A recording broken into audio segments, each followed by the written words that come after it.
అందరికీ ప్రభువును రక్షకుడు యేసుక్రీస్తు నామమున ప్రేమ వందనాలు తెలియజేస్తా ఉన్నాం. సీరియస్గా ఉన్నాడు. మంచిది. దేవుని వల్ల మీ అందరితో కలిసి 2 దినాలు సహవాసం చేయడానికి ప్రభువారు నాకు అనుగ్రహించిన అవకాశాన్ని బట్టి ప్రభువును స్తుతిస్తూ, అదేవిధంగా స్థానిక సంఘ ప్రియులు పెద్దలు సామ్యుల్ అన్న, లోకేష్ అన్న, గోవింద రెడ్డి అన్న కూడా వందనాలు తెలియజేస్తాను. మీ అందరికీ కూడా ప్రభుపేట వందనాలు తెలియజేస్తాను. నిన్న ఇజ్రాయెల్ మాట చెప్పాడు, వందనాలు కనపడాలి వినపడాలి. అందరికి వందనాలు. మంచిది.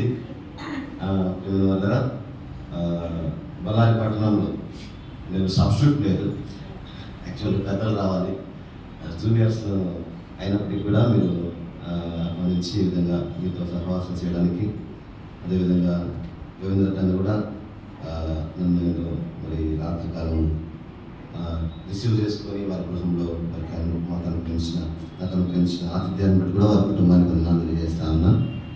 దేవుని వల్ల మరి నేటి దినము నా యొక్క సాక్ష్యాన్ని మీతో పంచుకున్నాను. అయితే నేను సేవకులు ఎలా వచ్చాను కూడా ఒక 2 నిమిషాలు మీతో పంచుకొని వాక్యంలోనికి మనం వెళ్దాం.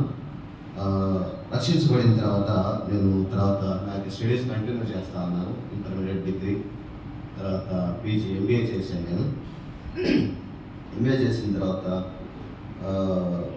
ఒక కంపెనీలో జాబ్ నిమిత్తమై జాయిన్ అయ్యాను. బెంగళూరులో ట్రైనింగ్ కూడా వెళ్ళాను. ఆ ట్రైనింగ్ వెళ్ళినప్పుడే ఆనందనవ సంఘంలో శామ్యుల్ అన్న అని ఉంటారు, మా బావగారు. ఆ ట్రైనింగ్లో సండే ఒక రోజు వాళ్ళ చర్చికి కూడా యలహంకలో వెళ్ళడం జరిగింది. తర్వాత హైదరాబాద్లో నేను జాబ్ చేయడం జరిగింది. అదొక మార్కెటింగ్ కంపెనీ, ఎంబీఏ చేశాను. సీడ్స్వేర్ అని ఫైర్ ఎక్స్టింగ్విషర్స్, మంటలు ఆపే కొన్ని ఎక్విప్మెంట్స్ ఉంటాయి, వాటిలో నేను జాబ్ చేస్తున్న క్రమంలో జాయిన్ అయ్యాను. ఒక నెల నేను అనేకమైన కస్టమర్స్ను నేను రీచ్ అవుతా ఉన్నాను. అయితే ఆ నెలలో చాలామంది కస్టమర్స్ను నేను కలిశాను, కానీ ఎవరు కూడా అంతగా ఆసక్తి చూపించలేదు అంటే తీసుకోవడానికి. అయితే ఒక కస్టమర్ కొంచెం తీసుకోవడానికి యాజ్ పర్ రూల్స్ వాళ్ళ షాప్స్లో అవి ఉండాలి అని తీసుకోవడానికి కొంచెం ఇష్టంగా ఉన్నాడు. అయితే నేను కలుస్తూ ఉన్నాను, వారం రోజుల దాకా 10 రోజుల దాకా. రేపు అంటా ఉన్నాడు, తర్వాత అంటా ఉన్నాడు, అది ఇది చెప్తా ఉన్నాడు. ఒక నెల అయిపోయిన తర్వాత నేను అప్పుడే జాయిన్ కాబట్టి నాకు కొంచెం సీనియర్ నా మేనేజర్ ఉంటాడు. ఆయన నుండి ఏంటి ఏమన్నా అయినాయా, ఏమన్నా ప్రాస్పెక్ట్స్ ఎవరన్నా యాక్టివ్గా ఉన్నారంటే, సార్ ఒకళ్ళు ఉన్నారు అన్నాను. కానీ ఆయన తర్వాత అది ఇది అంటా ఉన్నాడు సార్ అని చెప్పాను. అంటే సరే కలుద్దాం పదా అని చెప్పేసి ఆయన నాతో పాటు వచ్చాడు. సాయంకాలం వచ్చిన తర్వాత నేను ఆయన కలిసి ఆ యొక్క షాప్లోకి వెళ్ళాం. ఆయనను నేను ఒక వారం రోజుల నుంచి 10 రోజుల నుంచి కలుస్తూ ఉన్నాను. కానీ ఆయన చెప్పాను కదా తర్వాత అది ఇది అంటా ఉన్నాడు. మా సారు వచ్చిన తర్వాత ఒక 10 నిమిషాల్లో ఆయన డబ్బులు కూడా ఇచ్చేసాడు. అయితే ఆ 10 నిమిషాల్లో నేను చూసింది ఏంటంటే, ఆ 10 నిమిషాల్లో ఆడాల్సిన నబడదాలు ఆయన అన్నాడు. ఏం చెప్పాడంటే, ఇది నెలాఖరు కాబట్టి మీకు ఈ ప్రైస్కి ఇస్తా ఉన్నాం, రేపైతే మారిపోద్ది, అట్లాంటి అయ్యేం లేవు వాస్తవానికి. కానీ ఆయన చెప్పేసాడు. ఆయనంతా చూస్తా ఉన్నప్పుడు నేను ఈ ఉద్యోగం చేయగలనా అనిపించింది.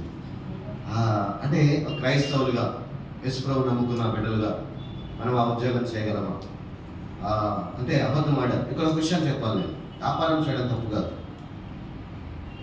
వ్యాపారము మన ప్రపంచంలో ఎక్కువ శాతం ఉంది క్రిస్టియన్ కంట్రీస్. ఎక్కువ వ్యాపారం అంటే మంచి బిజినెస్ చేస్తారు, లాభం నిమిత్తమే వ్యాపారం చేయాలి. క్రైస్తవులు వ్యాపారం చేస్తారు, తప్పేం కాదు. కాకపోతే అన్యాయం కాకుండా, అబద్ధం ఆడకుండా లాభం తీసుకుంటూ వ్యాపారం చేయాలి. సర్వీస్ ఇస్తా ఉన్నారు, ఇస్తున్నప్పుడు దానికి అవసరమైన లాభం తీసుకోవాలి, తప్పు కాదు. అయితే నేను దాన్ని చేయాలని అనిపించి నేను దాన్ని రిజైన్ చేశాను. మా మేనేజర్స్ వాళ్ళు మీకు హైదరాబాద్లో ఏ బ్రాంచ్ కావాలంటే అది ఇస్తాము రా అని చెప్పాను. కానీ సార్ నా వల్ల కాదు, కష్టం అని చెప్పాను.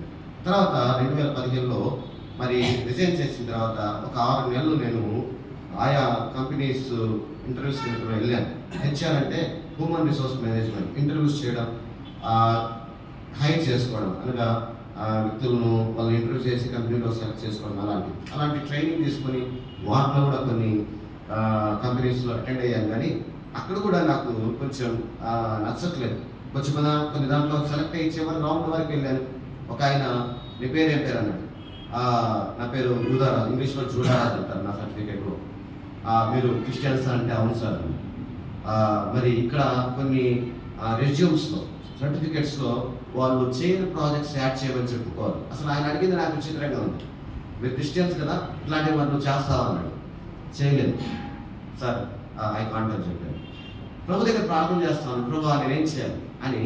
2015 సంవత్సరం అయిపోయింది. 2016 సంవత్సరం మా యొక్క ఇంటికి వచ్చాను. అంటే క్రిస్మస్ తర్వాత న్యూ ఇయర్ టైంలో వచ్చిన తర్వాత వారం రోజులు ఇంటి దగ్గర ఉన్నాను. ఇంటి దగ్గర ఉంది 2016 సంవత్సరం జనవరి ఉదయం నేను మా ఇంట్లో నా యొక్క అనుదిన వాక్య పాఠము నేను చదువుకుంటా ఉన్నాను. ఉదయాన్నే లేచాను, ప్రభా ఇది 2016 సంవత్సరం జనవరి 1వ తేదీ. నేను ఈ సంవత్సరంలో లేకపోతే నా భవిష్యత్తులో నేనేం చేయాలి? 6 నెలలు గడిచిపోయి ఏ ఉద్యోగం చేయలేదు, ఏ పని చేయలేదు. నేను ఏం చేయాలో మీరు నాకు తెలియచేయండి. నేను ఏ ఫీల్డ్లో ఉండాలి, ఎలా ముందుకు వెళ్ళాలి అని చెప్పేసి నా వాక్యాన్ని తీశాను. ఒకవేళ మీరు కూడా తీయగలిగితే లూకాసు వార్త 4వ అధ్యాయం. లూకాసు వార్త 4వ అధ్యాయం 4వ అధ్యాయం వచ్చిన 16 నుంచి నేను చదువుతా ఉన్నాను. దానికి ముందు వరకు 15 వరకు నేను దానికి ముందులో ధ్యానం చేశాను. 16వ వచనం నుంచి నేను ఆ రోజు చదవాలి. నేను చదవడం ప్రారంభించాను. మీరు కూడా చూడండి, ఒకసారి చదువుతాను. తర్వాత ఆయన తాను పెరిగిన నజరేతులకు వచ్చాను. తన వాడుకు చొప్పున విశ్రాంతి దినమందు సమాజ మందిరంలోనికి వెళ్ళి చదువులకై నిల్చుండగా ప్రవక్త అయిన యెషయా గ్రంథము ఆయన చేతికి ఇవ్వబడింది. ఆయన గ్రంథం విప్పగా ప్రభు ఆత్మ నా మీద ఉన్నది, బీదలకు సువార్త ప్రకటించటకై ఆయన నన్ను అభిషేకించింది. చెరలో ఉన్న వారికి విడుదలను, గుడ్డి వారికి చూపును కలుగునని ప్రకటించటకును, నలిగిన వారిని విడిపించటకును, ప్రభు హితవచనం ప్రకటించటకును ఆయన నన్ను పంపి ఉన్నాడు అని వ్రాయబడిన చోటు ఆయనకు దొరికింది. ఇలాగ నేను కిందికి ఇంకా చదువుకుంటా వెళ్ళాను. అయితే ఇక్కడ ఒక మాట మనం గమనించినప్పుడు, తర్వాత ఆయన పెరిగిన నజరేతుకు వచ్చాను. నేను కూడా పెరిగిన నా గ్రామానికి వచ్చాను. గ్రంథము చదవడానికి విప్పాడు, నేను కూడా విప్పాను, చదువుతా ఉన్నప్పుడు ప్రభు ఆత్మ నా మీద ఉన్నది, బీదలకు సువార్త ప్రకటించడానికి ఆయన నన్ను అభిషేకించిన. ఈ మాటలు నేను చదువుతా ఉన్నప్పుడు, ప్రభు నేను ఏం చేయాలి, నేను ఏ ఫీల్డ్లో వెళ్ళాలి, ఏ ఉద్యోగం చేయాలి. నేను సేవ గురించి అనుకోలేదు. వాస్తవానికి నేను హైదరాబాద్లో ఉన్నప్పుడు హాస్టల్స్లో ఉండేవాడిని. అంటే ఈ ఉద్యోగం చేసుకుని ప్రయత్నాలు చేసేవాళ్ళు, ఉద్యోగం చేసేవాళ్ళు కొంచెంమంది బ్యాచిలర్స్ హాస్టల్స్లో ఉంటారు. నేను ప్రేర్ చేసుకుంటూ ఉండేవాడిని. అంటే అక్కడంతా అందరూ ఉంటారు, ఎవరొస్తారు, ఇష్టానుసారంగా ఉంటుంది. నేను బెడ్ దగ్గర మోకరించి ప్రార్థన చేసుకుంటా ఉన్నప్పుడు మా ఫ్రెండ్స్ వాళ్ళు అంటూ ఉంటారు, నీకు ఇవన్నీ కదలేరా, నువ్వు పోయి అది చేసుకోలేరా దేవుని అంటూ ఉండేవాళ్ళు. అయితే నేను ఈ ఉద్దేశంతో లేదు, ప్రభు నేను ఏం చేయాలి అని చెప్పేసి ప్రార్థన చేస్తా ఉన్నప్పుడు ప్రభు నాతో సువార్త ప్రకటించటకు, బీదల కంటే ఈ లోకంలో ఎంత ధనం ఉన్నా వారు రక్షణ అనే అనుభవం లేకపోతే ఆత్మ సంబంధంగా వాళ్ళు బీదలు. సువార్త ప్రకటించడానికి ఆయన నన్ను అభిషేకించాలనే మాట ప్రభు నాతో మాట్లాడుతున్నట్లుగా అనిపించింది. తర్వాత నేను చదువుతా ఉన్నాను. ఆ 3 నెలల పాటు నేను దీని గురించి ఎవరు చెప్పలేదు. కానీ ప్రభా నువ్వు నిజంగా నన్ను పిలుస్తున్నావా, లేకపోతే నేను ఏమన్నా మిస్అండర్స్టాండ్ చేసుకుంటా ఉన్నాను, లేకపోతే నేను భ్రమపడుతున్నాను అని చెప్పేసి ప్రభు దగ్గర ప్రార్థన చేస్తూ ఉన్నాను. సేవ అంటే చాలామంది చెప్తా ఉంటారు, వింటా ఉంటాం, చూస్తూ ఉంటాం, చాలా ఇబ్బందులు ఉంటాయి. వాటన్నిటికీ నేను ప్రభు దగ్గర నేను ప్రశ్న వేస్తాను. ప్రభు నాతో మాట్లాడుతా ఉన్నాడు. మొట్టమొదటిగా ప్రభు తల్లిదండ్రులు మరి చిన్నతనం నుంచి నన్ను చదివించారు. వాస్తవానికి నన్ను వేరే గ్రామాలకు పంపించి అక్కడ ఫీజులు కట్టి నన్ను చదివించారు. మరి ఇప్పుడు నేను సేవకు వస్తానంటే వాళ్ళు ఒప్పుకుంటారా అన్నప్పుడు ప్రభు నాతో మాట్లాడాడు. ఒకసారి లూకాసు వార్త 18వ అధ్యాయం వచనం 29-30 వచనాలు కలిసి ఉన్నాయి.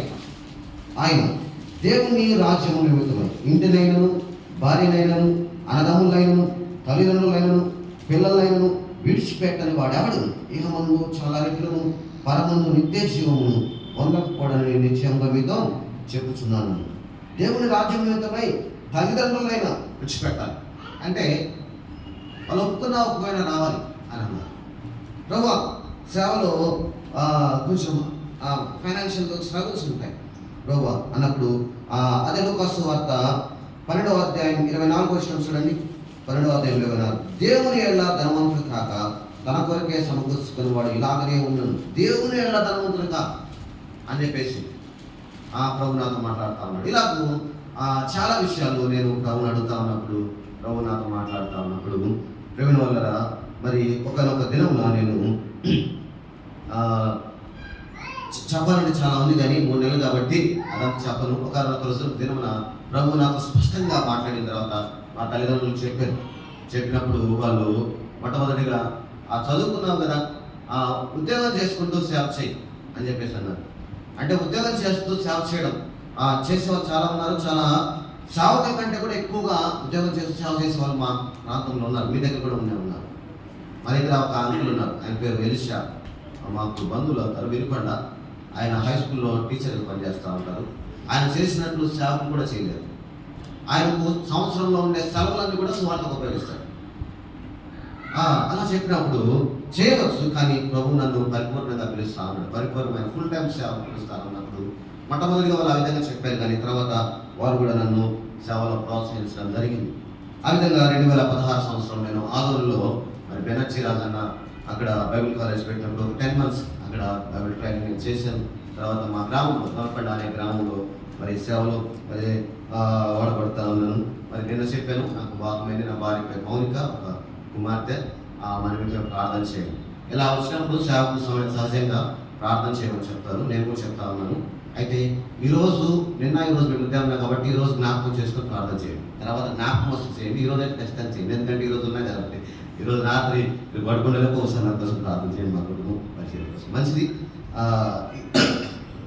నాకు కొంచెం థ్రోట్ ప్రాబ్లం ఉంది, మీరు వాయిస్ కూడా కొంచెం డిఫరెంట్గా ఉంది. మంచిది. మన యొక్క వాక్య సహాయంతో పరిశుద్ధ గ్రంథమైన బైబిల్లో నుండి ఆదికాండం 22వ అధ్యాయం. ఆదికాండం 22వ అధ్యాయం. జోయల్ జోనాథన్ పాట పాడుతున్నప్పుడు సంతోషం వేసింది. ఎందుకంటే నేను చెప్పాలనుకున్న అంశం కూడా అదే, ఆరాధన, అబ్రహాము ఆరాధన గురించి చెప్పాలనుకున్నాను. 22వ అధ్యాయం మొదటి 5 వచనాలు చదువుకుందాం.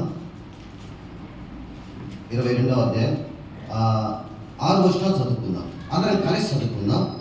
6వ వచనంలో చివరిలో వారిద్దరు కూడి వెలుచుండగా ఉంది కదా, దాని ముందు వరకు చదువుకుందాం. అందరం కలిసి చదువుకుందాం. మీరు కూడా నాతో కలిసి చూడడానికి ప్రయత్నించండి. ఆ సంగతులు జరిగిన తర్వాత దేవుడు అబ్రహామును పరిశోధించాడు. ఎట్లనగా ఆయన అబ్రహామా అని పిలువగా అతడు చిత్తము ప్రభువా అని. అప్పుడు ఆయన, నీకు ఒక్కడైనా నీ కుమారుడు అనగా నీవు ప్రేమించి ఇస్సాకును తీసుకుని మోరియా దేశంలోకి వెళ్ళి అక్కడ నేను నీతో చెప్పబో పర్వతములలో ఒకదాని మీద దహన బలిగా అతన్ని అర్పించమని చెప్పింది. తెల్లవారినప్పుడు అబ్రహాము లేచి తన గాడిదకు గంత కట్టి తన పరివారంలో ఇద్దరిని తన కుమారుడు ఇస్సాకును వెంట పెట్టుకుని దహనమైన కొరకు కట్టెలు చీల్చి లేచి దేవుడు తనతో చెప్పిన చోటికి వెళ్ళాడు.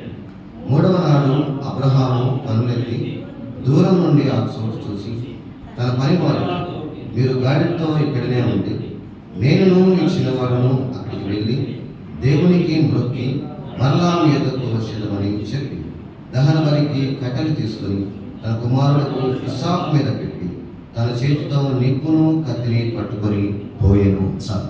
చిన్న మాట ప్రార్థన చేస్తారు. ప్రేమల తండ్రి, మీకు చదివిన లేఖ భాగాన్ని మా అందరికి మీరు విరిచి పంచిపెట్టమని, మాకు క్షేమము మీకు మహిమ చేకూర్చమని మా ప్రభువును రక్షకుడైన యేసుక్రీస్తు నామమున స్తోత్రం చెల్లించి ప్రార్థించి వేడుకుంటున్నాం తండ్రి. ఆమేన్. ప్రేమల వల్ల ఇక్కడ మనం చదువుకున్న లేఖన భాగంలో 5వ వచనంలో 4వ లైన్లో దేవునికి మ్రొక్కి అనే పదాన్ని చూడండి. దేవునికి మ్రొక్కి. బైబిల్ గ్రంథంలో వర్షిప్, ఆరాధన అనే మొట్టమొదటి, అంటే ఇక్కడ తెలుగులో అయితే మ్రొక్కి అన్నది, ఇంగ్లీష్ బైబిల్ అయితే వర్షిప్ అని ఉంటుంది. బైబిల్ గ్రంథంలో మొట్టమొదటిగా వర్షిప్ అనే పదం ఇక్కడే కనపడుతుంది. మొట్టమొదటిగా వర్షిప్ అనే పదం ఇక్కడే కనపడతాం. ఇక్కడ మ్రొక్కి అనే పదాన్ని మనం చూస్తూ ఉన్నప్పుడు అబ్రహాము యొక్క ఆరాధనను మనం చూస్తాం. అయితే అబ్రహాము ఆరాధనలో నుంచి కొన్ని విషయాలు మీతో పంచుకొని, ఒకవేళ సమయం ఉంటే మరికొన్ని విషయాలు నాకు ఇచ్చిన సమయంలో నేను ఖచ్చితంగా ముగిస్తాను. అబ్రహాము ఆరాధనలో నుంచి కొన్ని విషయాలు మనం చూద్దాం. ఏంటంటే దేవుడు అబ్రహాము ఆరాధనను లేకపోతే అబ్రహాము జీవితాన్ని పరిశోధించాలనుకున్నాడు. అనుకొని ఆయన ఏం చేశాడంటే అబ్రహాము అని పిలిచాడు. 1వ వచనంలో అతడు ఏంటి ప్రభు అన్నాడు. దేవుడు ఏమని చెప్పాడంటే, నీకు ఒక్కడై ఉన్న నీ కుమారుడు అనగా నీవు ప్రేమించి శాపం తీసుకొని మోరియా దేశంకి వెళ్ళి నేను నీతో చెప్పబో పర్వతంలో ఒక దాని మీద దహన బలిగా అతన్ని అర్పించమని చెప్పినప్పుడు అబ్రహాము వెంటనే లేచి బయలుదేరి వెళ్తున్నట్లుగా మనం చూడగలం. ప్రేమైన వాళ్ళరా, మీతో నేను కొన్ని విషయాలు చెప్తాను. ఏంటంటే దేవుడు ఏం చెప్పాడంటే అబ్రహాముకు ఆరాధన చేయడానికి అబ్రహాము వెళ్తా ఉన్నాడు. జాగ్రత్తగా ఆరాధన చేయడానికి అబ్రహాం వెళ్తా ఉన్నప్పుడు దేవుడు అబ్రహాముకు ఒక ప్లేస్ చెప్తా ఉన్నాడు. ఏంటో తెలుసా? నేను నీతో చెప్పబో పర్వతములలో ఒకదాని మీద దహన బలిగా అర్పించు. అంటే ఆరాధనకు ఒక ప్లేస్ ఉంది. There is a specific place to worship God. ప్రభువును మనం ఆరాధించడానికి ఒక స్థలం అనేది ప్రత్యేకించబడింది. బైబిల్లో మనం గమనించినప్పుడు దేవుడు కొన్ని స్థలాలను ప్రత్యేకపరిచాడు, కొంతమంది వ్యక్తులను ప్రత్యేకపరిచాడు, కొన్ని దినాలను ప్రత్యేకపరిచాడు. మీకు మాట చెప్తున్నానండి. పరిశుద్ధత అనే పదానికి అర్థం ఏంటంటే ఇంగ్లీష్లో హోలీ, సెట్ అపార్ట్, ప్రత్యేకించబడుట. దాని మీనింగ్ పరిశుద్ధత అంటే ప్రత్యేకించబడుట. దేవుడు పరిశుద్ధుడు. ఈ లోకానికి అంతటికి కూడా ఆయన ప్రత్యేకంగా ఉన్నవాడు. మనం కూడా పరిశుద్ధులం, ఈ లోకానికి వేరే ఉన్నవారు.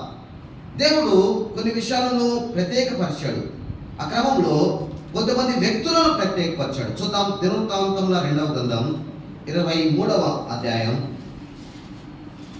దినవృత్తాంతముల 2వ గ్రంథం 23వ అధ్యాయం 13వ వచనం.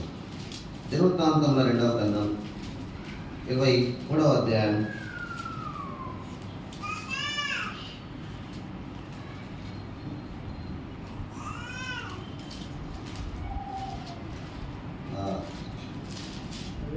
1వ మొదటి గ్రంథం 23వ అధ్యాయం 13వ వచనం. దినవృత్తాంతముల మొదటి గ్రంథం 23వ అధ్యాయం 13వ వచనం. అమ్రాము కుమారులు అహరోను మోషే. అహరోనును అతని కుమారులను నిత్యము అతి పరిశుద్ధమైన వస్తువులను ప్రతిష్ఠించుటకును, యెహోవా సన్నిధిని ధూపం వేయుటకును, ఆయన సేవ జరిగించుటకును, ఆయన నామమును బట్టి జనులను దీవించుటకును ప్రత్యేకింపబడ్డరి. అహరోనును అతని కుమారులను ఆయన పరిచర్య జరిగించడానికి, ఆయన సేవ చేయడానికి వరించబడ్డారు, ప్రత్యేకించబడ్డారు. ఇక్కడ మనం గమనించినప్పుడు కొంచెం మంది వ్యక్తులు ప్రత్యేకించబడ్డారు అని చెప్పేసి చూసాం. రెండవదిగా మనం చూసినప్పుడు స్థలం ప్రత్యేకించబడింది. నిర్గమాకాండం 3వ అధ్యాయం 5వ వచనం చదువుకుందాం. అందుకైన దగ్గరకు రావద్దు, నీ పాదముల నుండి నీ చెప్పులు విడుము, నీవు నిలిచిన స్థలము పరిశుద్ధమైన ప్రదేశం. ఆ యొక్క కాంటెక్స్ట్ అంతా మనం చూడట్లేదు, కానీ మోషేతో దేవుడు చెప్తా ఉన్నాడు ఏంటంటే, నువ్వు నిలిచి ఉన్న స్థలము పరిశుద్ధం. స్థలము ప్రత్యేకించబడింది, వ్యక్తులు ప్రత్యేకించబడ్డారు, స్థలము ప్రత్యేకించబడింది. మూడవదిగా మనం చూద్దాం. నిర్గమాకాండం, ఇదే నిర్గమాకాండం 20వ అధ్యాయం నిర్గమాకాండం 20వ అధ్యాయం 8వ వచనం నుంచి చదువుకున్నట్లయితే, నిర్గమాకాండం 20వ అధ్యాయం 8వ వచనం. విశ్రాంతి దినమును పరిశుద్ధంగా ఆచరించుటకు జ్ఞాపకం ఉంచుకొనుము. 6 దినములు నీవు కష్టపడి నీ పని అంతయు చేయవలను. 7వ దినమున నీ దేవుడైన యెహోవాకు విశ్రాంతి దినము. దానిలో నీవైనను, నీ కుమారుడైనను, నీ కుమార్తె అయినను, నీ దాసుడైనను, నీ దాసి అయినను, నీ పశువైనను, నీ ఇంట్లో ఉన్న పరదేశి అయినను ఏ పనియు చేయకూడదు. 6 దినములలో యెహోవా ఆకాశమును, భూమియు, సముద్రమును వాటి సమస్తమును సృజించి 7వ దినమున విశ్రమించను. అందుచేత యెహోవా విశ్రాంతి దినమును ఆశీర్వదించి దాన్ని పరిశుద్ధపరచెను. ఇక్కడ 7వ దినమున నీ దేవుడైన యెహోవాకు విశ్రాంతి దినాన్ని దేవుడు ప్రత్యేకపరిచాడు.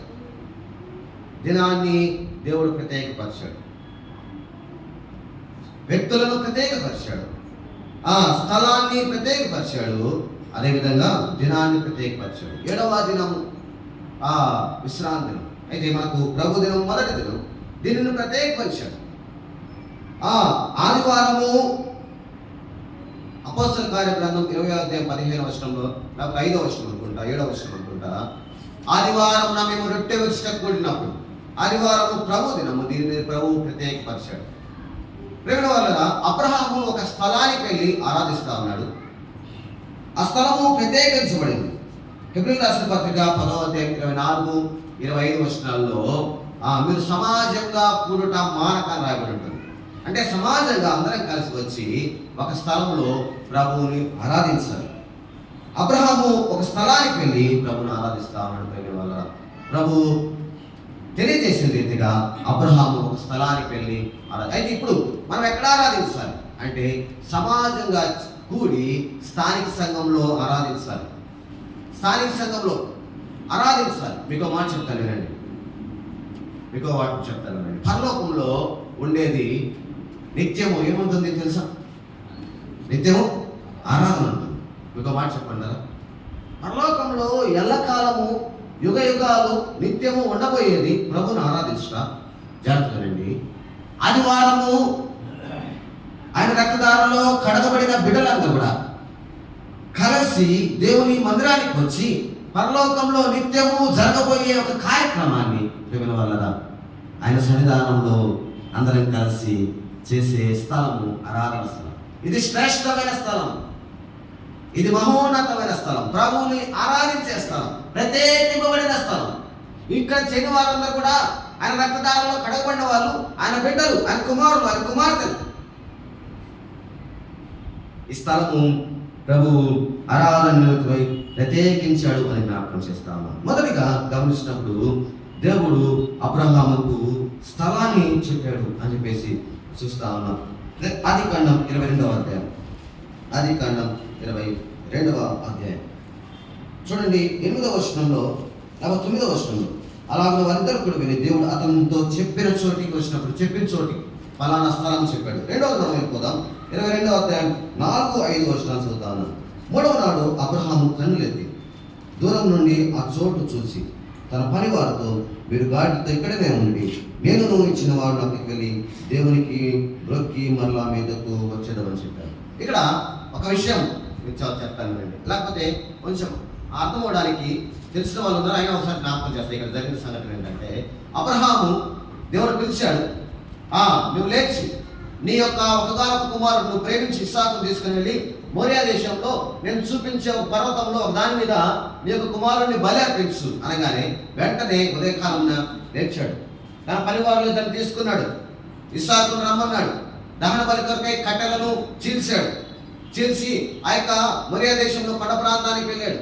కొండ ప్రాంతానికి వెళ్ళి వారిని పనివారు మీరు ఇక్కడే ఉండండి అని చెప్పేసి వారిద్దరు కూడా కలిసి ఆ బలి అర్పించడానికి అని చెప్పేసి దేవుడు చెప్పిన స్థలానికి వెళ్ళినట్లుగా మనం చూస్తాం.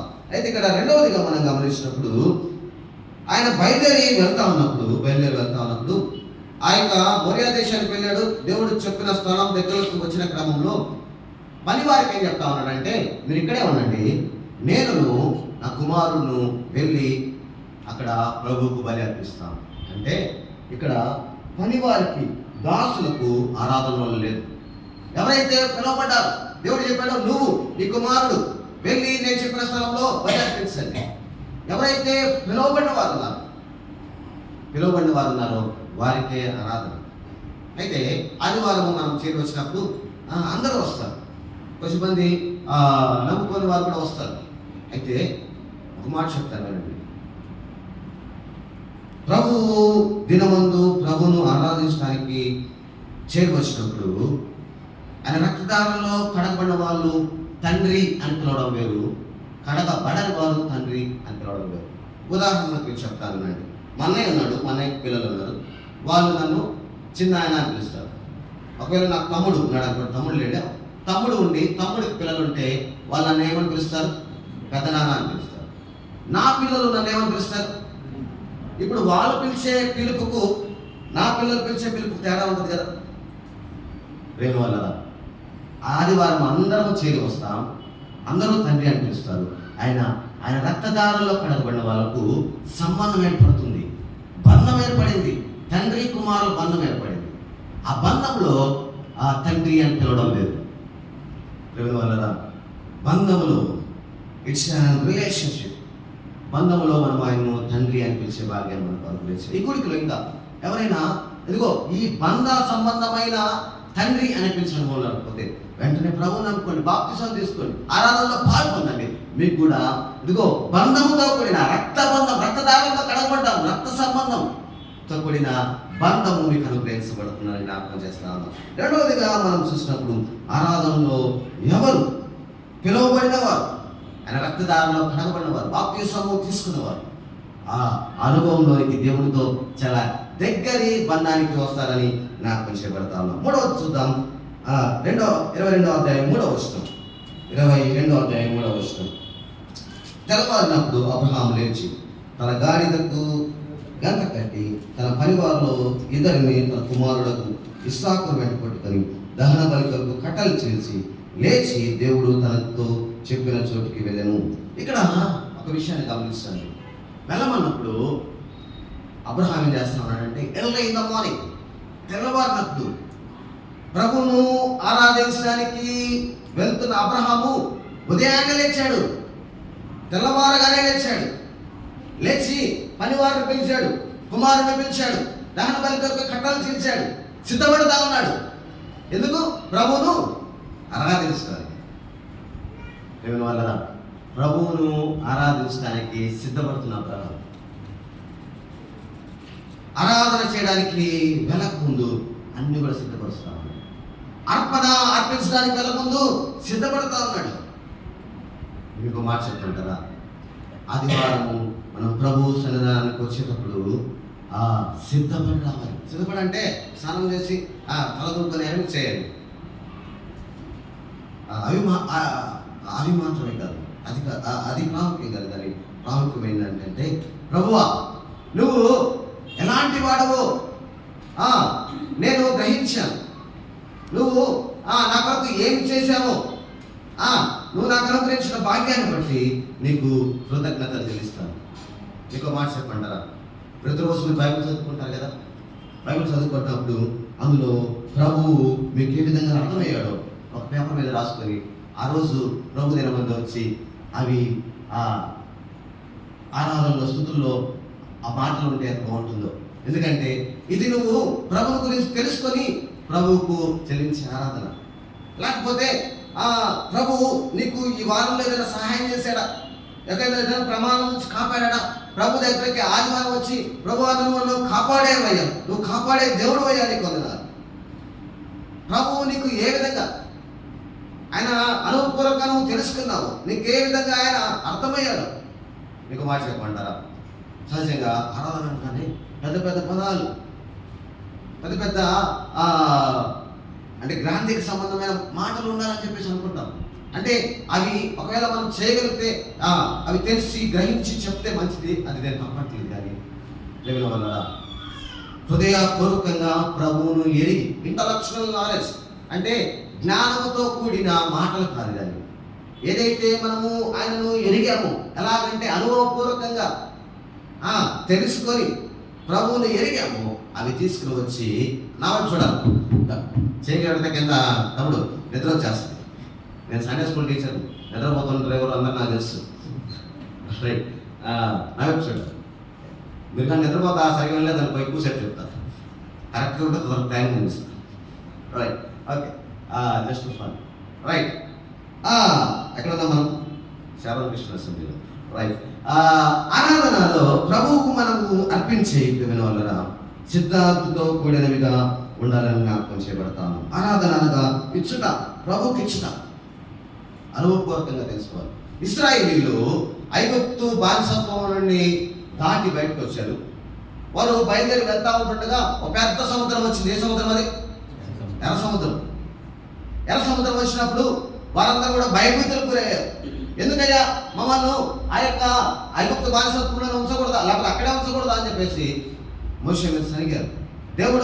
దేవునికి మోషే ప్రార్థన చేశాడు. దేవుడు గొప్ప కార్యం జరిగించాడు. ఆ ఎర్ర సముద్రం 2 పాయలుగా చేశాడు. ఇశ్రాయేల్ ప్రజలందరూ కూడా ఆరిన నేల, పొడి నేల మీద నడుచుకుంటూ ఒడ్డుకు చేరారు. తర్వాత ఫరో సైన్యం అంతా కూడా రాగానే ఆ యొక్క 2 పాయలుగా చిన్న సముద్రం మరలా వచ్చేసింది. మొత్తం కూడా సముద్రము నిండిపోయింది. వీళ్ళ మధ్యలో రాగానే వీళ్ళందరూ కూడా ఆ రౌతులు అన్ని కూడా ఆ సముద్రంలో మునిగిపోయి చనిపోయారు. ఇప్పుడు ఇశ్రాయేలు ఏం చేస్తూ ఉన్నారు తెలుసా? చూద్దాం. నిర్గమాకాండం 15వ అధ్యాయం 14వ అధ్యాయం 31 చదువుతా ఉన్నాను. యెహోవా ఐగుప్తీయులకు చేసిన గొప్ప కార్యములు ఇశ్రాయేలు చూసి కనుక ఆ ప్రజలు యెహోవాకు భయపడి యెహోవా యందు ఆయన సేవకుడైన మోషే యందును నమ్మిక ఉంచి, అప్పుడు మోషేయు ఇశ్రాయేలును యెహోవాను గురించి ఈ కీర్తన పాడి యెహోవాను గురించి గానము చేసేదము. ఆయన మిగుల అతిశయించి జయించెను, గుర్రమును దాని రౌతును ఆయన సముద్రంలో పడద్రోసెను. యెహోవాయే నా బలము, నా గానము, ఆయన నాకు రక్షణయు ఆయన నా దేవుడు, ఆయనను వర్ణించెదను. ఆయన నా పితరుల దేవుడు, ఆయన మహిమను తీర్చెదను. ఆయన యెహోవా యుద్ధశూరుడు, యెహోవా అని ఆయన పేరు. ఆయన ఫరో రథములను అతని సేనను సముద్రంలో పడద్రోసెను. 11వ చూడండి. యెహోవా వేల్పులలో నీ వంటి వాడెవడు? పరిశుద్ధతను బట్టి నువ్వు మహనీయుడు, స్తుతి కీర్తనను బట్టి పూజనీయుడు, అద్భుతములు చేయువాడు, నీ వంటి వాడెవడు? యెహోవాను గానము చేసెదము ఏకముగా, మనకు రక్షకుడాయని ఆయనను పాడెదము, ఆయనను వర్ణించెదము. ఆయనే దేవుడు మనకు, యెహోవాను గానము. వారు ప్రభు వారి పట్ల చేసిన కార్యాన్ని బట్టి అయ్యా నీ వంటి వారు ఎవరూ లేరని ఆయనను ఆరాధిస్తా ఉన్నారు. ప్రియమైన వాళ్ళ మనం ఆరాధనలో అయ్యా నువ్వు నా పట్ల చేసిన కార్యాన్ని బట్టి నీకు వందనాలు అని హృదయపూర్వకంగా నా ప్రజలు పెదవులతో వారు నన్ను స్తుతిస్తున్నారు కానీ వారి హృదయం నాకు దూరంగా ఉందంట. అలా కాదు ప్రియమైన వాళ్ళ, మనము ప్రభువుకు అనుపూర్వకంగా ప్రభువు మనం ఆరాధించాల్సిన వాళ్ళగా ఉంటా ఉన్నాం. మనం గమనిస్తా ఉన్నాం. ఆరాధనకు ఒక స్థలం ఉందని చెప్పి చూసాం. రెండవదిగా ఆరాధన పిలువబడ్డ వారని చెప్పి చేసేదని చెప్పి చూసాం. మూడవదిగా ఆరాధన సిద్ధపడి చేయాలని చెప్పి చూసాం. 4వది చూద్దాం. ఆదికాండం 22వ అధ్యాయం. ఆదికాండం 22వ అధ్యాయం వచనం 5. 22వ అధ్యాయం వచనం 5. తన పని వారితో మీరు గాడితో ఇక్కడనే ఉండి నేను ఇచ్చిన వారును అక్కడికి వెళ్ళి దేవునికి మొక్కి మరలా మీదకు ఏమన్నా అక్కడ వచ్చారు. ఇదేంటి రైట్ అనకలేదు. అబ్రహాం వెళ్తా ఉన్నాడు దేనికి? ఇస్సాకును అర్పించడానికి. బలి అర్పించిన తర్వాత తిరిగి వచ్చేదము అని చెప్పాలా, వచ్చేదము అని చెప్పాలా? వచ్చేదము అని చెప్పాలి. కానీ వచ్చేదము అని ఎందుకు చెప్తా ఉన్నాడు? ఎందుకంటే 12వ అధ్యాయం చూడండి. ఆదికాండం 12వ అధ్యాయం మనందరూ తెలుసు. మొదటి వచనం. యెహోవా నీవు లేచి నీ దేశం నుండి, నీ బంధువుల యొక్క నుండి, నీ తండ్రి యొక్క నుండి బయలుదేరి నేను నీకు చూపించు దేశంకు వెళ్ళము, నిన్ను గొప్ప జనముగా చేసి. ఇప్పుడు అబ్రహాముకు ఉంది ఒకగానొక కుమారుడే. ఆ కుమారుని కూడా అర్పిస్తే నేను ఎట్లా గొప్ప జనం అవుతా? నేను కూడా చచ్చిపోతా, ఇంకా నా యొక్క వంశం అంతరించిపోతుంది. నేను గొప్ప జనం ఎలా అవుతా? కానీ దేవుడు ఏమైనా వాగ్దానం ఇచ్చాడు, నేను గొప్ప జనముగా చేసి. అంటే ఒకవేళ అబ్రహాము నిజంగానే అర్పించాల్సిన అవసరం లేదు, ప్రభు ఇస్తాడు కదా అదో చేస్తాడని ఏం లేదు. నిజంగా తను వెళ్ళాడు అర్పించడానికి. హెబ్రీయుల రాసిన పత్రికలో అర్పించడానికి కూడా రాయబడి ఉంటుంది. అయితే అబ్రహాం విషయం విశ్వాసం ఏంటి తెలుసా? నేను అనుకుంటాను, నాకు ఇప్పుడే వచ్చింది తాను, ఒకవేళ ఇస్సాకు చనిపోయిన మళ్ళీ దేవుడు కుమారుని ఇస్తాడేమో. అంత వృద్ధాపంలో ఎంత విశ్వాసం ఉంది. అబ్రహాము ఆరాధనలో విశ్వాసం ఉంది. అబ్రహాము ఆరాధనలో విశ్వాసం. విశ్వాసం ద్వారా కృప చేతనే మీరు రక్షింపబడింది. ఇది దేవుని వరం. విశ్వాసం ద్వారా మనం రక్షించబడాలి. నా ఆరాధనలో ప్రేమైన వరం. అసలు రక్షణకు ప్రైమ్ మోస్ట్ చాలా ప్రాముఖ్యమైన విషయం ఏంటంటే విశ్వాసం. ఒప్పుకుంటాను క్షమాపణ అడుగుతాం. అయితే అందులో ప్రాముఖ్యమైన విషయం ఏంటంటే ఈ దేవుడు చాలిన వాడు, నా పాపాలను తీసివేయడానికి సమర్థుడు. విశ్వాసం ప్రాముఖ్యమైన విషయం. మనం ఏమి చేయలేదు.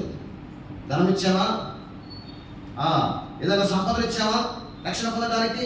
కేవలం విశ్వాసం ఉంచాము. ఆరాధనలో విశ్వాసం, ప్రేమ వల్ల ఆరాధనలో విశ్వాసం ఉండాలని జ్ఞాపకం చేయబడతాను. ముందుకు వెళ్ళిపోదాం. ఆరాధనకు స్థలం ఉంది. ఆరాధన పిలువబడిన వారు చేయాలి. ఆరాధనలో సిద్ధపాటు ఉండాలి. ఆరాధనలో విశ్వాసం ఉండాలి. తర్వాత ఆరాధన లేకుండాలంటే 9వ వచనం చూద్దాం. 9వ వచనం. అలాగే వారిద్దరు కూడి వెళ్ళి దేవుడు అతనితో చెప్పిన చోటికి వచ్చినప్పుడు అబ్రహాము అక్కడ బలిపీఠం కట్టి కట్టెలు చక్కగా పెంచి తన కుమారుడుకు ఇస్సాకును బంధించి ఆ పీఠ పైన కట్టెల మీద ఉంచాడు. అప్పుడు అబ్రహాము తన కుమారుణ్ణి వధించినప్పుడు తన చేయి చాపి కత్తి పట్టుకొనగా. ఇక్కడ మనం గమనించినప్పుడు ఇక్కడ ఆనందంలో ఏముందంటే, వచ్చాడు దేవుడు చెప్పిన చోటుకు వచ్చాడు. కట్టెలు చక్కగా పేర్చాడు, బలిపీఠము కట్టాడు, తన కుమారుడు ఇస్సాకును బంధించాడు, కాళ్ళు చేతులు కట్టేశాడు. బలిపీఠం కట్టెలు చక్కగా పేర్చి బలిపీఠం అంతా కూడా కట్టాడు. కట్టిన తర్వాత ఇస్సాకును కాళ్ళు చేతులు కట్టేసి ఆ యొక్క బలిపీఠం మీద పడుకోబెట్టి ఇప్పుడు ఇంకా బలి జరగాలి. కత్తి తీసుకున్నాడు. కత్తి తీసుకొని ఏం చేశాడంటే అక్కడ 10వ వచనంలో అబ్రహాము తన కుమారుని వధించుటకు తన చెయ్యి చాపి కత్తి పట్టుకొనగా. ఇక్కడ ఒక విషయాన్ని చెప్తాను వినండి. బలి ఇచ్చేటప్పుడు ఇశ్రాయేలీయులు వాళ్ళ బలి సహజంగా మనం అనుకుంటాం ఇలా కట్ చేస్తారేమో అనుకుంటాం. అలా కాదు. కోడిని మనము అలా కడతామా? అలా కట్ట ఎట్లా కట్లా చేస్తాం? కోడి తల కట్ చేయాలంటే ఇట్లా కోస్తాం. వాళ్ళు చెయ్యి చాపంటే ఇట్లా కోస్తారు అనమాట.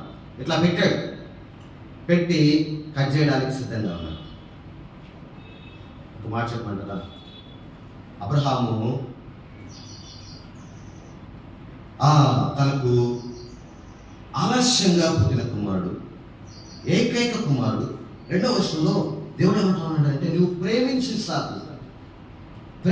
కుమారుడు. నేను విధంగా అంటాను. అబ్రహాము చాలా ధనవంతుడండి. మనం గమనించినప్పుడు 8వ అధ్యాయంలో లోతు అబ్రహాము వాళ్ళిద్దరు కూడా నివసిస్తూ ఉన్నప్పుడు వారి ఆస్తిని గురించి రాస్తూ, వారు కలిసి నివసించలేనంత విస్తారమైన ఆస్తి. చూస్తారా? అది కాండము 11వ అధ్యాయం 6వ వచనం. వారు కలిసి నివసించటకు ఆ ప్రదేశం చాలకపోయిన, ఎందుకనగా వారి ఆస్తి వారు కలిసి నివసించలేనంత విస్తారమైన ఆస్తి. ఇక్కడ మాట చెప్తానండి. అబ్రహాము విస్తారమైన ఆస్తి కలిగిన వాడు. ఒకవేళ ఈ రోజుల్లో మనం గమనించినప్పుడు ట్రిలియనీరో అయినాడు. మంచి ఐశ్వర్యవంతుడు, విస్తారమైన ఆస్తి, లెక్క పెట్టలేనంత ఆస్తి. ఇప్పుడు నేను ఒక మాట అంటాను. విస్తారమంత ఆస్తి ఒకవైపు ఉంది, వినండి. విస్తారమంత ఆస్తి ఒకవైపు ఉంది. తన కుమారుడు అన్నాడు. నేను ఈ విధంగా ఒకవేళ క్వశ్చన్ వేస్తే, ఒకవేళ లేకపోతే ఈ విధంగా అబ్రహాం అడిగితే, నీకు విస్తారమైన ఆస్తి ఉంది కదా, కొన్ని కోట్ల, ఈ రోజుల్లో గమనించినప్పుడు కొన్ని కోట్ల విలువ చేసే ఆస్తి ఉంది, నీకు కుమారుడు అన్నాడు. ఈ రెండిట్లో నువ్వు ఎవరిని సెలెక్ట్ చేసుకుంటావు? ఒకవేళ నేను కూడా ఏమనుకోవద్దు, ఒక ప్రశ్న అడుగుతా. గోవిందరెడ్డి అన్న, నీకు 100 కోట్లు ఇచ్చారు, ప్రభుదాస్ ఇచ్చారు. 100 కోట్లు కావాలి, ప్రభుదాస్ కావాలంటే ఎవరు కావాలంటావు? ప్రభుదాసే ప్రభు కావాలి. అబ్రహాం కూడా నీకున్న ఆస్తి ఇస్సాకు. ఎవరు కావాలంటే ఇస్సాకు. ప్రాణం పెట్టి ప్రేమించిన కుమారుడిని సిద్ధం చేయడానికి, అర్పించడానికి best. Abraham giving the best to God. శ్రేష్టమైనది ఇస్తా అన్నాడు. ఆరాధన శ్రేష్టమైనది ఇస్తా అన్నాడు. ఇంకో మాట చెప్పమంటారా? We should give the best to god. అంటే ఎట్లా ఇస్తాం? బెస్ట్ ఎలా ఇస్తాం? లూకాసు వార్త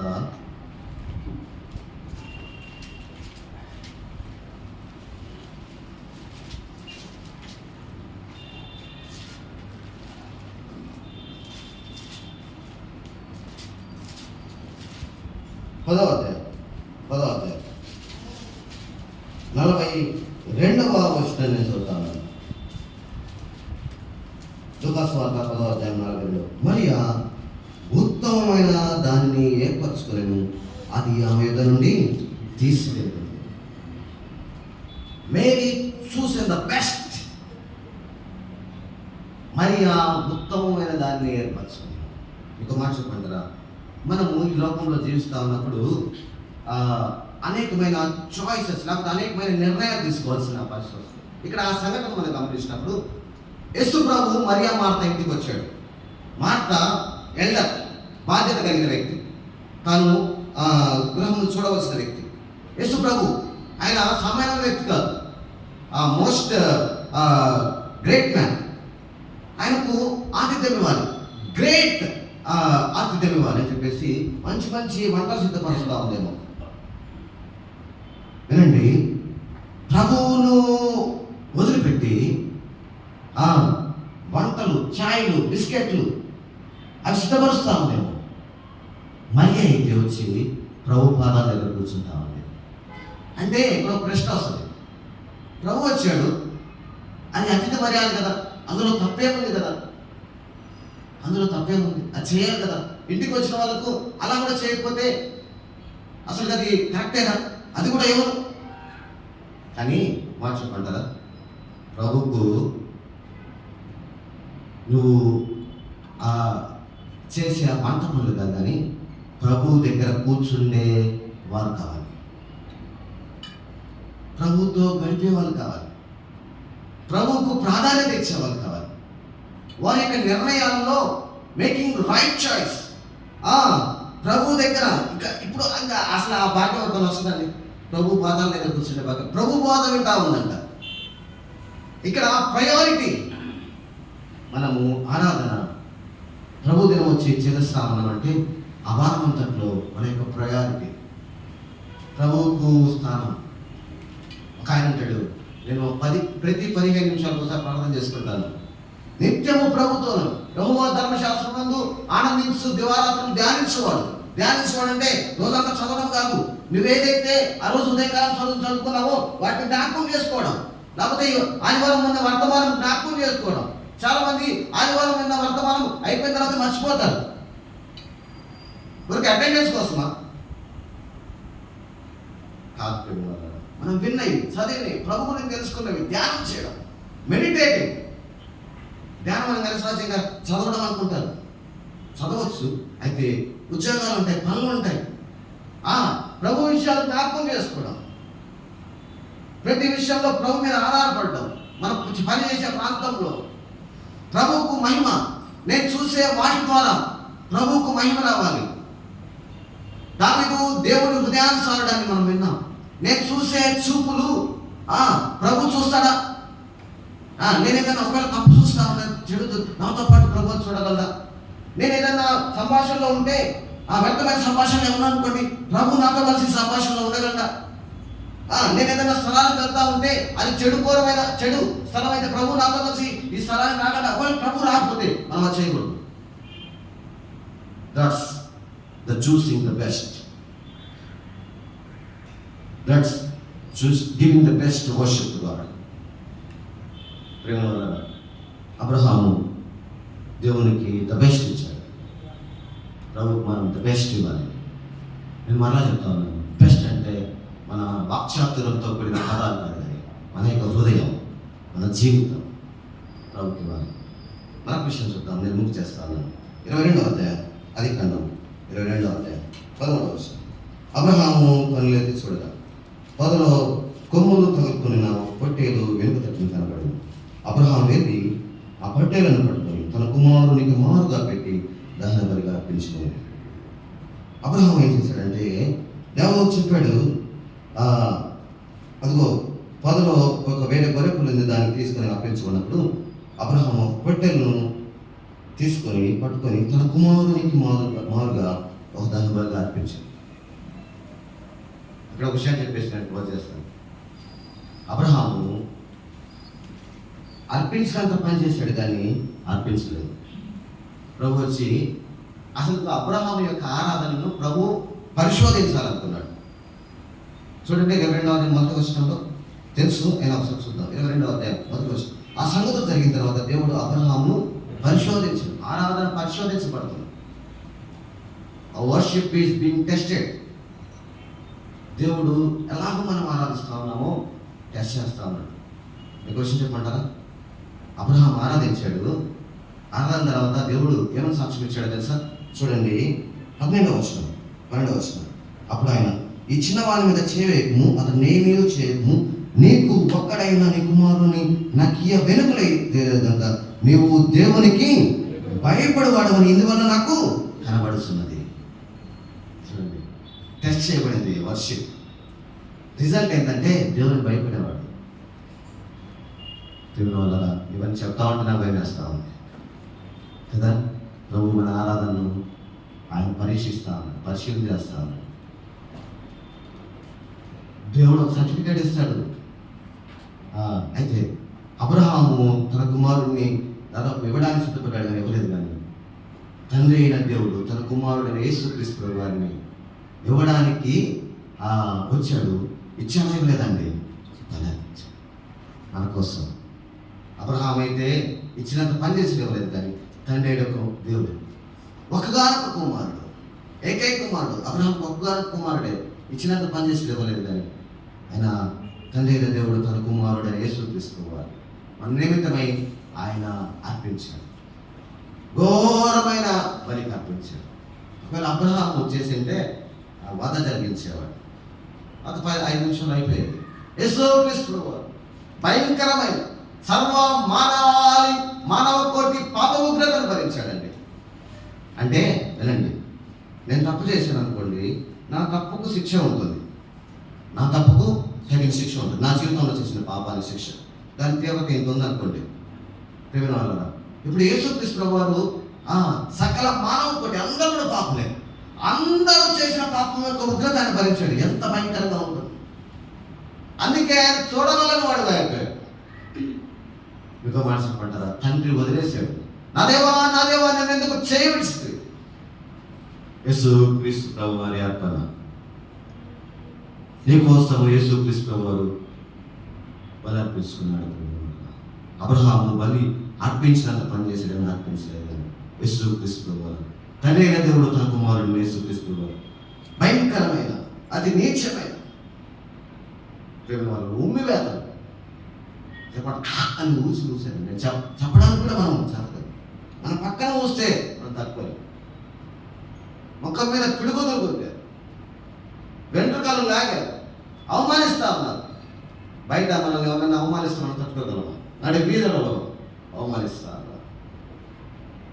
ఆయన శిలువలో మోస్తూ వివస్త్రుడిగా ప్రేమ వల్ల ఆ శిలువ మీద మనందరినీ మీద బలి అర్పించుకున్నాడు.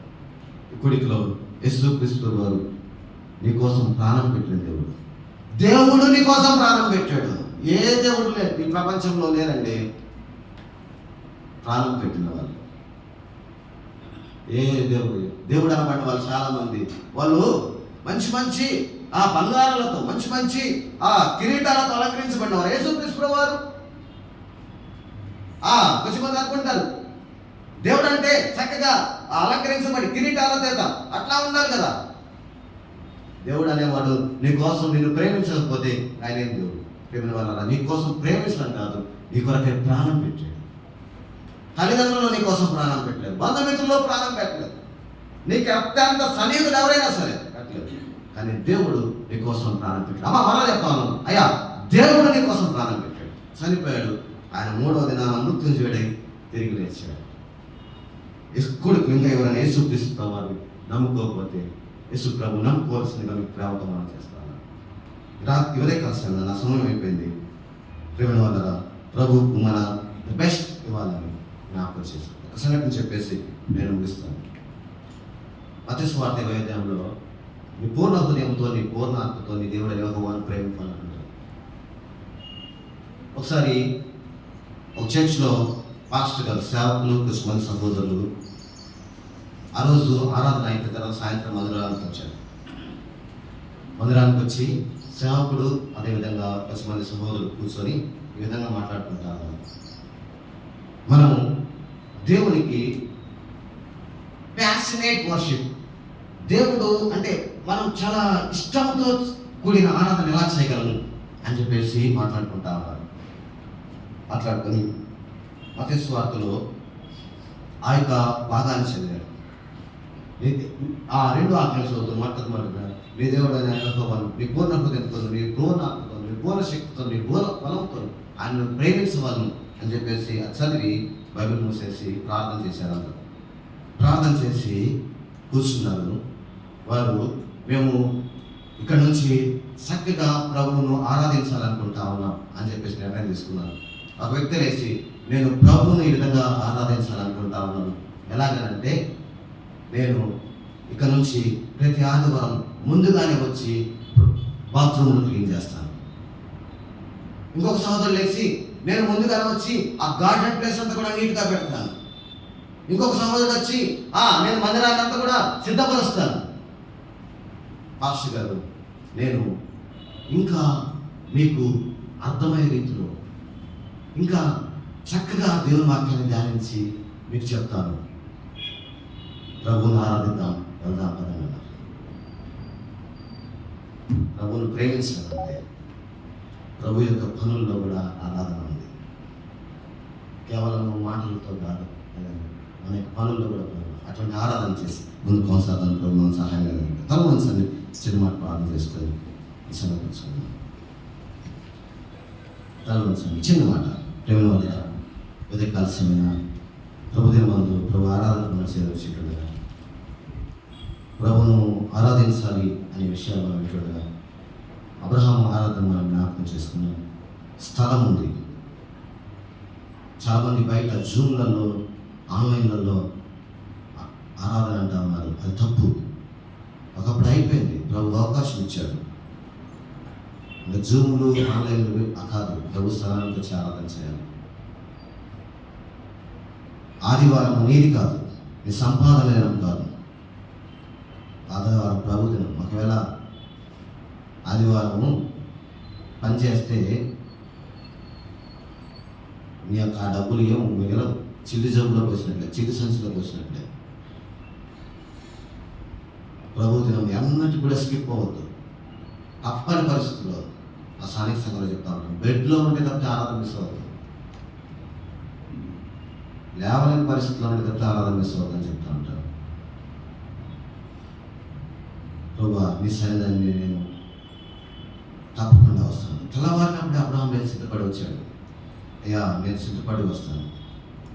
అబ్రహాం ద బెస్ట్ ఇచ్చాడు. ప్రభు నేను వారమంతా కూడా నీ కొరకు నీకు ఉత్తమమైనది ఇచ్చి, ఉత్తమమైన నీకు ప్రయారిటీ ఇచ్చి, నీకు ప్రాధాన్యత ఇచ్చి నేను ఆరాధిస్తాను, నాకు సహాయం తెచ్చేయండి. అబ్రహాం ఆరాధనలో శ్రేష్టమైనది ఇష్టమైనట్టుగా మనం కూడా ప్రభు శ్రేష్టమైనది అటువంటి ఆరాధన అనుభవాలు కలిగి ముందుకు వస్తాడని ప్రభు సహాయం చేయండి. ప్రేమ తండ్రి మీకు మీరు అందించిన మాటలు బట్టి నా తెలుసుకుంటారు. ప్రభు మేము అటువంటి ఆరాధన చేయడానికి మాకు కూడా మీరు సహాయం తెచ్చుకొని ప్రార్థన చేస్తాం. మీకు ఏ మహిమ ఆరోపిస్తూ యేసు ప్రభు దేవుని నామమున స్తోత్రం చెల్లించి ప్రార్థించి వెళ్ళుకున్నాం తండ్రి. ఎందరికి ప్రేమ వందనాలండి. మధ్యాహ్నం ఇప్పుడు పరిచయం కాకపోతే ఇంకా మందిరం లేదే కాబట్టి మీ అందరికీ కూడా సాయ సంఘానికి పెద్దలకు మరోసారి వందనాలు తెలియజేస్తూ ముగిస్తాను. Thank you.